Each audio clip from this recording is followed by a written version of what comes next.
What a life, eh, freak?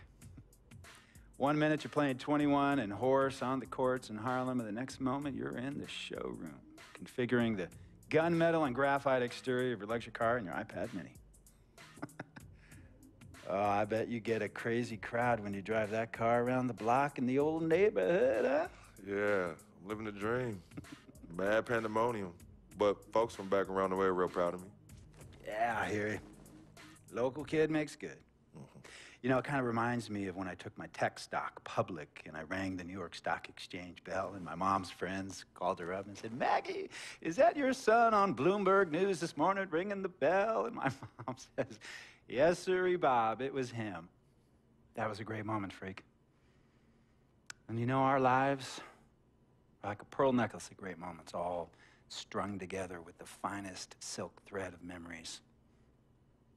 And we have to be very careful how we cultivate those pearls and we thread that necklace. Does this meeting by any chance have to do with Vic Van Leer?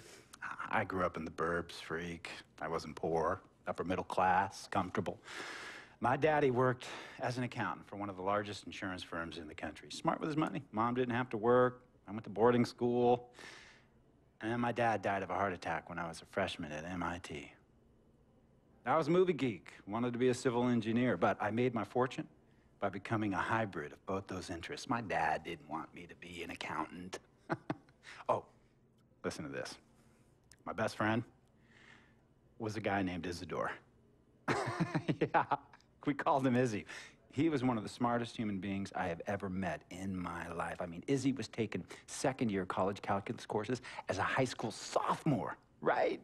Straight-A student, full ride to MIT. Izzy had the world at his fingertips.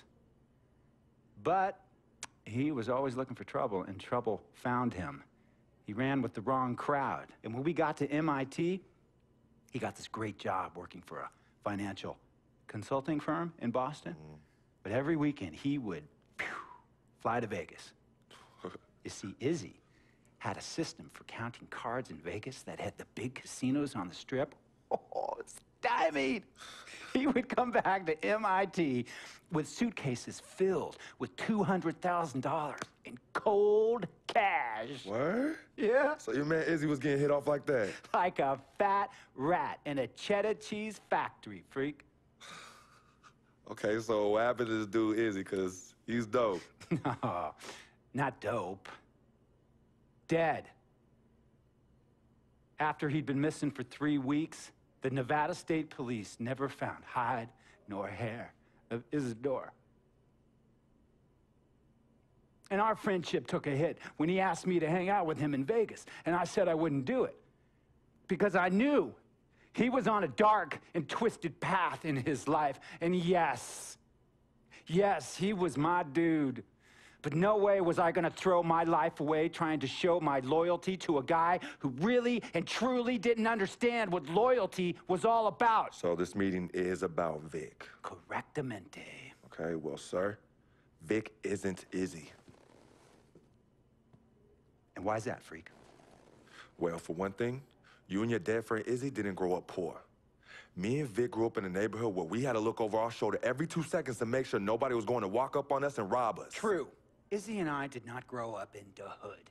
But we, like you, thankfully grew up in a 2-parent household. But even that wasn't enough for Izzy. He wasn't satisfied. He was always looking for a 5-alarm fire when he already had the warmth and comfort of a loving family. This is not about class warfare, freak. This is about the consequences of making bad choices and risking it all when you feel like you have nothing to lose.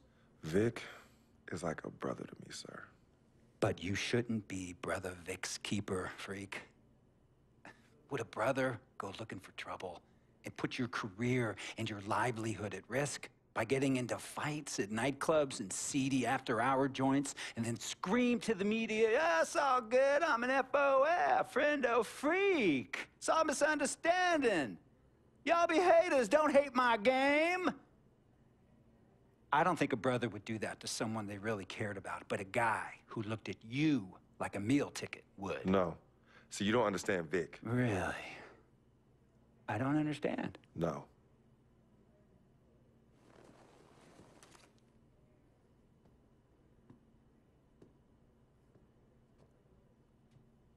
Look, man, it was a misunderstanding with the guy in the next VIP booth.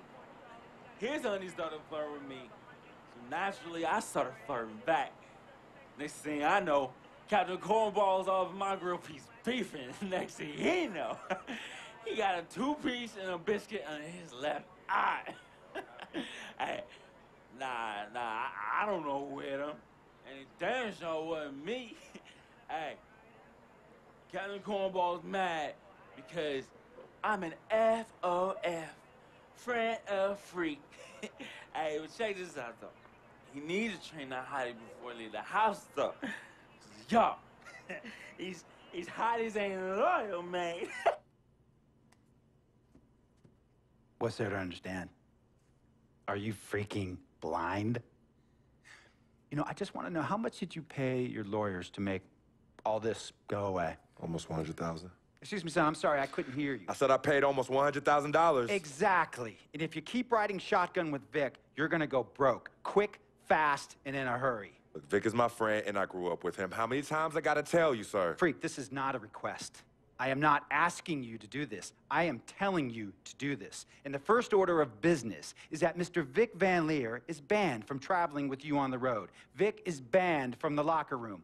And Vic is banned from this arena. And if I catch this guy, Vic, in or anywhere near the facilities, Mr. Vic Van Leer will be arrested for trespassing. Are you serious, sir? Brother, I'm as serious as cancer. We all know that can be deadly. You know,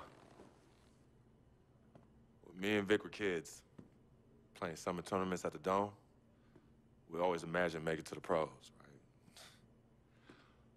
And after the crowds left, just a street light was on the court, like 11:30, 12 midnight, even 1 in the morning sometimes. We used to practice player introductions, running on the court, giving dab, high-fiving the teammates.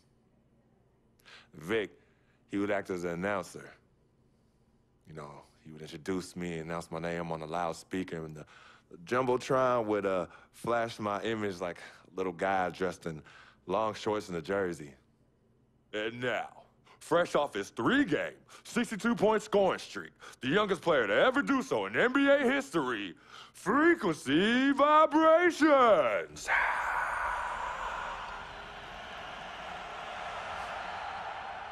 So me and Vic would sit in those empty bleachers at the Dome and dream like nobody's business.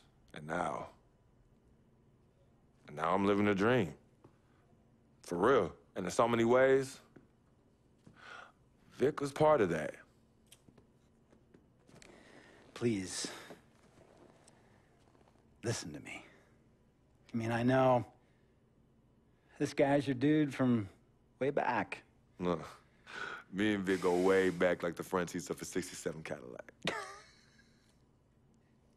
That's good. We go way back. Did you say front seats? Front seats of a '67 Cadillac. We go way back like the front seats of a '67 Cadillac. Well, Jiminy Crickets. I'm gonna be the hit once again at Herbie Allen's Sun Valley Shindig because my fellow billionaires love it when I walk and talk that talk. So that almost sounds... No, let me tell you exactly what it sounds like. I respect, admire, and most importantly, love you as a human being and a role model. But I pay you a lot. And I mean, I pay you a lot of money to play for my team. And I am in this game to win it. And you can't win it with an albatross around your neck like Vic. So Vic is done. History. And here's some more lingo that I picked up from a former megastar who used to play for me several seasons ago. Thought I would never release him until I did. And now he's the 6th man on a struggling team in Venice. And yeah, I'm talking Venice with the canals and the gondolas and Harry's Bar, not the street ballers next to the fortune tellers on the beach in Cali. This guy used to tell me when he thought there was a player destroying our team, don't be a hero, cut that zero. And that is what I am telling you about Vic, freak. Don't be a hero, cut that zero.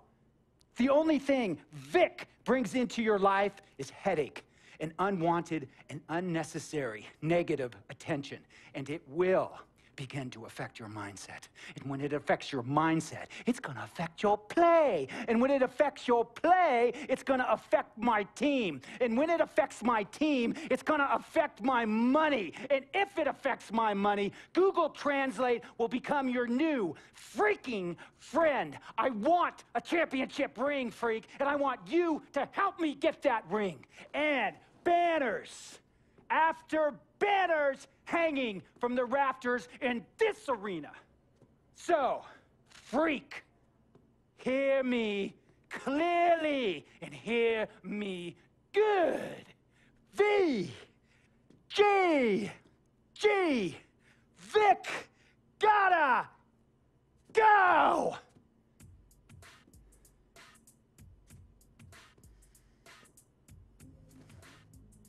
Handle your business.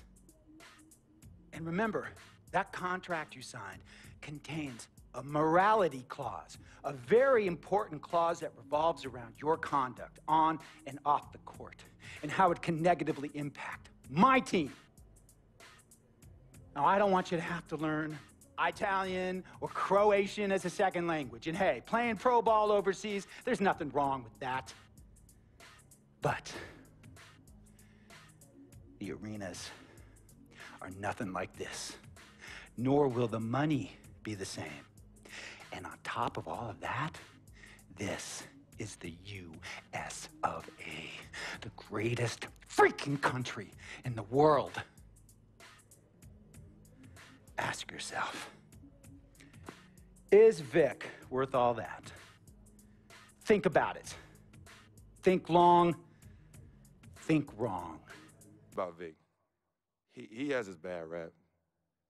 It's not, and I understand some of his judgments might shadow his actual character. He's not that at all. Man, Vic, let me tell you something. We actually, we have love for each other. We're brothers.